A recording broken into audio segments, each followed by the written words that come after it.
You ask Tiger to solve. This deals with linear equations with one unknown.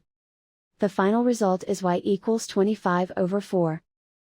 Let's solve it step by step. Simplify the expression. Expand the parentheses. Multiply the coefficients. Simplify the arithmetic. Group all constants on the right side of the equation. Add 20 to both sides.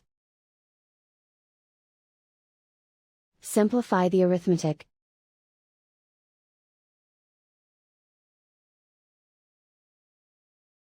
Isolate the y. Divide both sides by 8. Simplify the fraction. Find the greatest common factor of the numerator and denominator. Factor out and cancel the greatest common factor.